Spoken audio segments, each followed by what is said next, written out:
हमरे पीठ पीछे घर में जरूर कुछ चल रहा बा। आजकल गांव के बूढ़ी जवान औरत लड़कियन का जाप ए घर में ढेर हो रहल बा। अरे जे पैसा देहले पर दूध ना देत रहल है वो फ्री में दूध पहुंचा के जात बा। केहू दही फ्री में दे के जात बा, केहू तरकारी फ्री में दे के जात बा, केहू कुछो दे के जात बा। हैं? हमरे कुछ समझ में नहीं आवत बा कि कुल का हो रहल बा। अरे माई, जब कुकुल अपनी खुशी से दूध दही तरकारी दे के जात बा तो दिक्कत का बा? दिक्कत बा बेटा।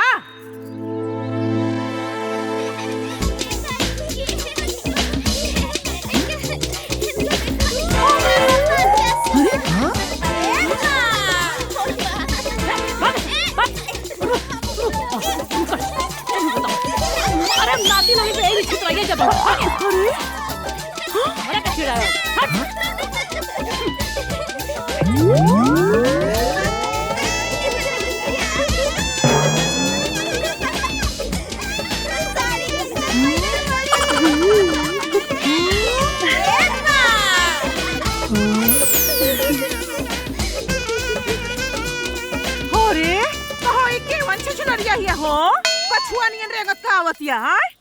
अरे दीदी, हम कछुआ आ छुछनर खाई नहीं खियावत। हम हई राउर प्रधान सुशीला।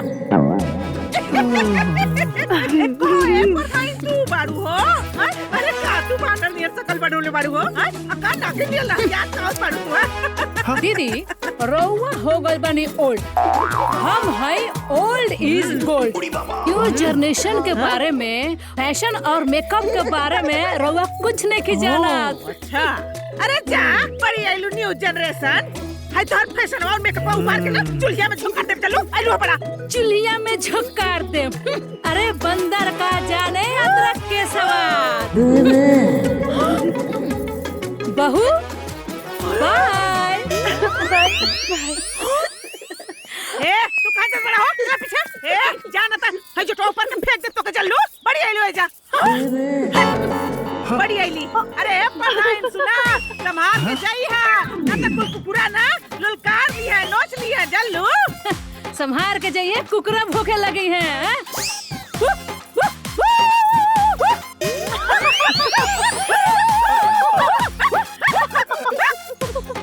कहिया बिलारी नहीं है, नहीं है। अरे हट। तू लोग कहाँ से पढ़ हुआ? जा लोग अपना अपन काम करा। जा। तू हो? बड़ा पढ़ाई के पीछे जात रहा है, हैं? ना जीता? जा जा जा पढ़ाई के पीछे, हैं? मैं तुमको बताऊँ दी, चला चला।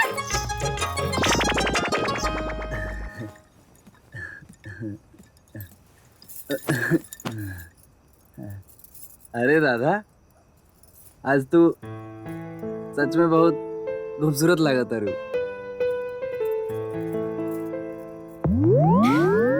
ला ला ला ला ला ला ला ला ला ला ला ला ला ला ला। अरे पढ़ानी में लाइटवा कम ही कट कर रहल। ए प्रधान जी, लाइट कट गइल। प्रधान जी, अरे तनी उठी तो। ए अरे उठत काहे नहीं की? अरे गाय भैंस बेच के सुतल बानी का? अरे उठी महाराज। ओहो प्रधान जी, ए तनी उठी ना। अरे अरे कहाँ भूत? कहाँ? केने? बचाओ बचाओ। अरे कहाँ से भूत रे? कहाँ भूत हुआ? अरे कहाँ भूत रे?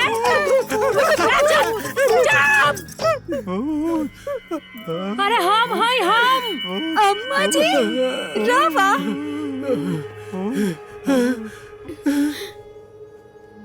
माई तू अरे बुरपक ई हा फेस मास्क। अरे काले पपोती कैली है रे। काल कहाँ चिड़िया के घोंसला नियर बाल कटा लेली। अरे जान ले भी कौन है? अरे ई चिड़िया का घोंसला ना, ई हा हमार फेस मास्क। मात्र 15 मिनट में नु हम हो जाए परी। रे काता काता सर है जाके चलाना चालू कर जा। अम्मा ये सब का करो तनी?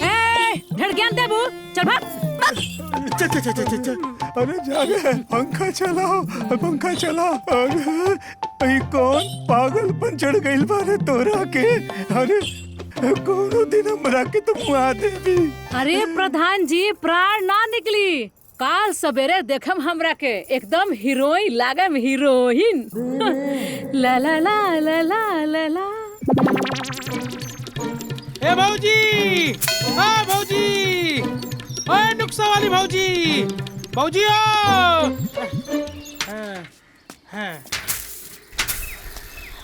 भौजी प्रणाम। हाँ खुश रहा। अरे हम एक कुंटल। हमरा की कुछ तौले के नहीं खे जा। अरे हम तौले वाला कुंटल नहीं खे भौजी।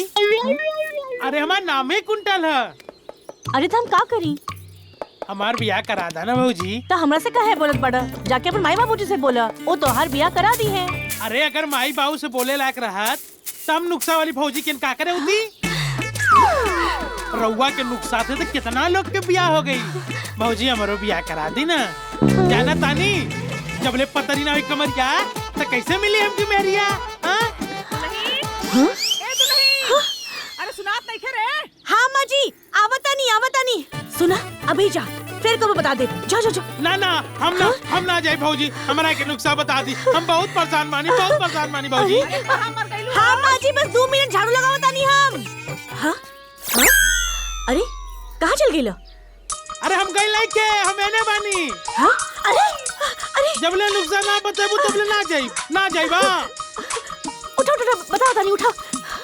देखा सांझ सवेरे गरम पानी पियो ठीक बा। ओमे नींबू निचोड़ के जितना गरम पानी पिए बा पातर हुई कमरिया और मिल जाई महरिया ठीक बा। और तनी कम खो ठीक बा। जो जिंदाबाद नुक्सा वाली भौजी जिंदाबाद।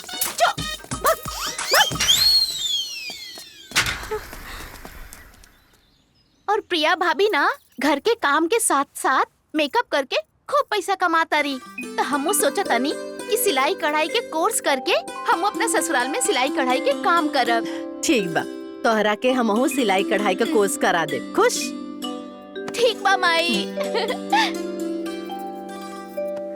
देखी ये रानी देवी के पतोहिया गांव का माहौल बिगाड़ के रख देले बिया।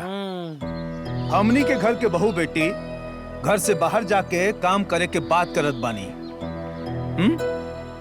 हमनी मर्द हाथ में चूड़ी पहन के बैठल बानी का? जवान हमनी के मेहरारू घर से बाहर काम करी? बोला गलत बात कहतानी, बुझला? ठीक बा ना? ना। गांव का माहौल खराब होला से पहले रानी देवी के पतोहिया का कोनो इलाज करे के पड़ी। हाँ बिल्कुल जरूर इलाज कर। पंचायती हो गई। अरे रोज 10 लोग के झुंड दुआरी पर लेके बैठा लेवे के बा। भले फैसला कोनो होखे आ चाहे ना। खाना बन गइल बा, चल के पहले खा ली। हाँ ठीक बा घरे में जा, हम आवतानी। प्रधानी तो एकदम हीरोइन लगा रही हो।